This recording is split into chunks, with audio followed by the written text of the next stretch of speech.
नमस्कार दोस्तों, मैं हूं आपके साथ बुलंद शाह जफर और इंडिया न्यूज डेस्क में आपका स्वागत है। आज बात है गुजरात की। जी हां, गुजरात के अहमदाबाद में आरएसएस राष्ट्रीय स्वयं सेवक का 3 दिवसीय बैठक चल रही है। अब 3 दिन तक चली और ये बैठक संडे को खत्म हो गई। लेकिन इस बैठक में जो सबसे बड़ी बात उभर के सामने आई वो ये आई कि उस कार्यक्रम में जो बैनर लगाया गया था, जो फोटो लगाया गया था, उस फोटो में अपने भारत देश के जितने बड़े लोग थे, जो हमारे देश के बड़े लोग हैं, आजादी दिलाए जो देश के महानायक हैं, महापुरुष हैं, जिन्हें हम अपना पूर्वज मानते हैं, उन लोगों के साथ आरएसएस के इस 3 दिवसीय कार्यक्रम में हमने एक फोटो देखा जिससे हम भी चौंके। और ये फोटो जिनको दिखाया वो सारे लोग देख के चौंक गए। अब पूरा देश चौंक गया। वो फोटो था जिन्ना का। जी हाँ, बैरिस्टर जिन्ना का, जिन्होंने हिंदुस्तान से पाकिस्तान को तोड़ लिया, बांट लिया, अलग कर लिया। एक धर्म विशेष के नाम पर, एक मजहब, खास मजहब की बुनियाद पर और एक रिलीजन की बुनियाद पर कि हम मुसलमान हैं और हिंदू और मुसलमान एक नहीं हो सकते। हम भारत में मुसलमान की हैसियत से नहीं रह सकते, इसलिए हमें एक मुल्क अलग चाहिए, सियासी हिस्सेदारी चाहिए।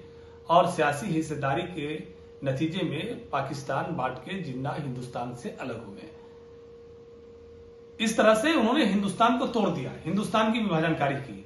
अब समझने की बात यह है कि आरएसएस का 3 दिवसीय दिवस गुजरात के अहमदाबाद में हो रहा था। अब उसी अहमदाबाद में जो उन्होंने अपना बैनर लगाया था, ठीक जैसे कॉन्फ्रेंसेस, सेमिनार, कन्वेंशन, कॉन्फ्रेंसेस या सभाओं के पीछे जिस तहत वो सभा बुलाई जाती है या जो उसका टाइटल होता है, तो उसका बैनर हम पीछे लगाते हैं।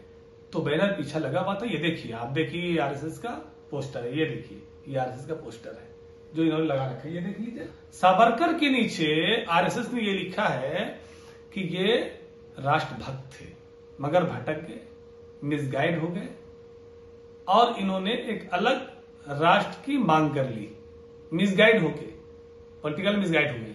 अब बताना आपको मैं ये चाहता हूं कि उस वक्त भी देश में एक शिवानी छाप बैरिस्टर था, जिसको संयुक्त भारत में, जब भारत से पाकिस्तान अलग नहीं हुआ था, उस वक्त के भारत में एक महत्वपूर्ण राजनीतिक हैसियत हासिल थी।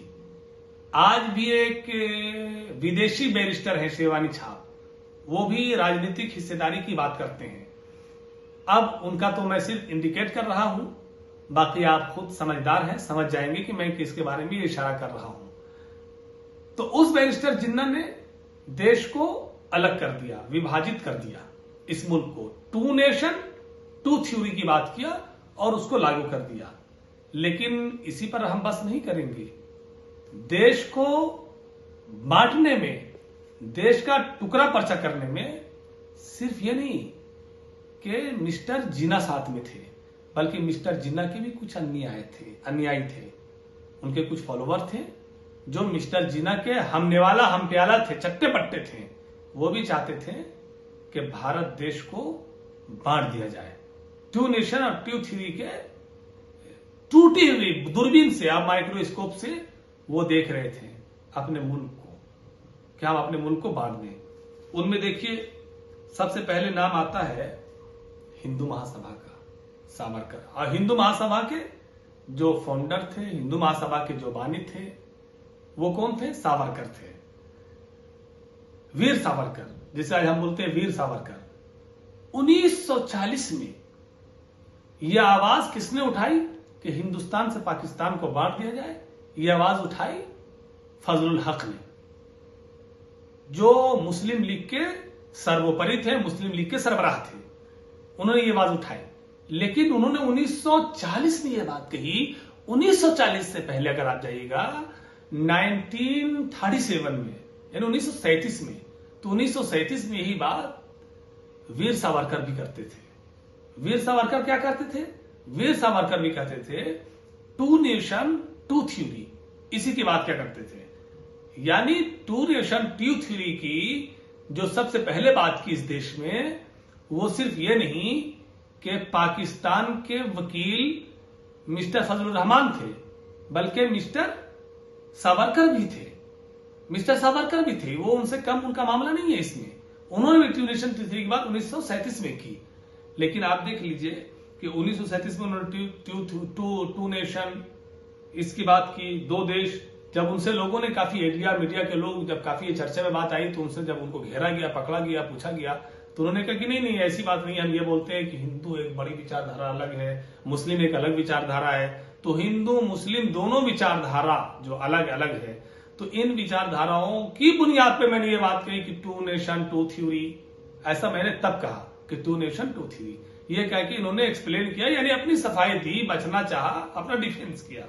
लेकिन मैं आपको बताना चाहता हूं फिर एक बार कि आखिर ये अभी आरएसएस का जो ये टू नेशन टू थ्योरी की बात इन्होंने कब की थी, कहां की थी? ये टू नेशन टू थ्योरी की बात वीर सावरकर ने गुजरात के अहमदाबाद और अहमदाबाद में भी करबावती में की थी तब। और आज भी अहमदाबाद के करबावती में ही ये कॉन्फ्रेंस, ये कन्वेंशन, ये अधिवेशन, ये सेमिनार आरएसएस के अंडर मैनेजमेंट चल रहा है, जिसमें आरएसएस चीफ मोहन भागवत भी मौजूद हैं। आरएसएस चीफ मोहन भागवत के साथ साथ भारतीय जनता पार्टी के राष्ट्रीय अध्यक्ष जेपी नड्डा भी मौजूद हैं और तकरीबन 2000 से ज्यादा आरएसएस कार्यकर्ता वहां मौजूद हैं। ये सारे अभी इस टाइम मौजूद हैं और इसी वक्त ये बात टू नेशन टू थ्योरी की बात चल रही है। और इसी वक्त वहां ये बात देखने को मिली कि जिन्ना देशभक्त है, जिन्ना उसी वक्त ये बात देखने को मिली कि जिन्ना देशभक्त है। अब मैं आपसे पूछना चाहता हूं कि आखिर भारतीय जनता पार्टी ये दोहरी चाल या दोहरा चरित्र या दोहरा चेहरा, दोहरा खोल कब तक जनता के सामने लाएगी?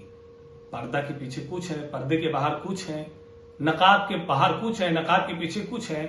आप अभी अखिलेश यादव ने सिर्फ ये कहा कि जैसे सरदार वल्लभ, अभी यूपी का चुनाव हो रहा था, उसमें अखिलेश यादव ने कहा कि जैसे सरदार वल्लभ भाई पटेल, फलाने फलाने, पंडित नेहरू, ये सब बैरिस्टर है, वैसे ही जिन्ना भी बैरिस्टर थे।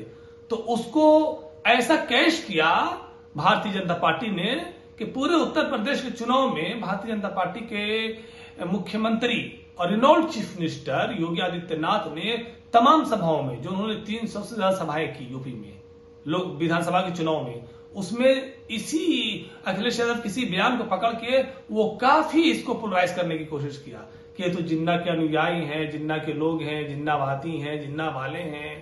तो आखिर मैं पूछना चाहता हूं कि आप एक बात बताइए कि आप इस कदर जिन्नावादी, जिन्ना के अनुयायी कहते हैं, लेकिन सबसे ज्यादा अपने चुनाव के प्रचार में, चाहे आपके लोकसभा का चुनाव हो या राज्यसभा का चुनाव हो या विधानसभा का चुनाव हो या विधान परिषद का चुनाव हो, आप पाकिस्तान को स्टार प्रचारक बना के लेके आते हैं, जिन्ना को लेके आते हैं। और जिन्ना की पार्टी मुस्लिम लीग, जो फजलुर रहमान की पार्टी थी, जो मुस्लिम लीग की वकालत 1940 में करती थी, उसी पार्टी में हैरत की बात यह है कि ये आज की भारतीय जनता पार्टी या आज का आरएसएस बोलिए, जो कल की हिंदू महासभा थी, तो इन्होंने मिलकर उनके साथ सरकार बनाया। पश्चिमी बंगाल में भी और सिंध में भी। बंगाल में फजलुर रहमान के साथ सरकार बना के ये deputy chief minister Shyama Prasad Mukherjee हुए और सिंध में भी सरकार बना के ये लोग सरकार में रहे। अब ये कहना मैं चाहता हूं कि आप देश को इससे क्या संदेश देना चाहते हैं, देश को किस ओर लेके जाना चाहते हैं? आप एक तरफ तो जिन्नावादी कहते हैं, दूसरी तरफ खुद जिन्ना को आप भारत रत्न कहते हैं, देशभक्त कहते हैं और देश के साथ उसको जोड़ते हैं। अब बाद में ये कहते हैं कि नहीं ऐसी ऐसी बात हुई थी, वैसी वैसी बात हुई थी, ये पॉलिटिकल मिसगाइड था, जिसकी बुनियाद पर उन्होंने हिंदुस्तान से पाकिस्तान को अलग करने की बात की और फिर आप मान गए, उनके सामने सरेंडर कर गए, हिंदुस्तान से पाकिस्तान को अलग कर दिया। तो आखिर ये दोहरा चरित्र, दोहरा चेहरा और नकाब के अंदर कुछ, नकाब के बाहर कुछ, पर्दा के पीछे कुछ, पर्दा के बाहर कुछ करने की बात कैसा करेंगे आप? यही बात जो आज आरएसएस के गुजरात के अहमदाबाद की कॉन्फ्रेंस में जिन्ना के हवाले से दिखने को मिली। अगर कोई दूसरी पॉलिटिकल पार्टी, अगर कोई भी दूसरी पॉलिटिकल पार्टी, चाहे वो कांग्रेस होती या कोई भी दूसरी रीजनल नेशनल पार्टी होती, अगर वो जिन्ना को किसी भी हाल में देशभक्त कह देती और बाद में वो अपनी बात से पलट भी जाती, 1000 बार उठक बैठक कर देती, थूक देती, उसको चाट लेती, तो आप किसी हाल में भी उसकी बात को नहीं मानते। आप उस पर राजद्रोह, देशद्रोह, एंटी नेशन, यूएपीए, पता नहीं क्या क्या जो रासुका पासुका आप लोगों ने ला रखा है, उन सब के तहत मुकदमा चला के उनका जीना हराम कर देते और देश में उनको रात की ना नींद आप सोने देते, ना दिन का चैन लेने देते। ये देखिए आपका दोहरा चरित्र है।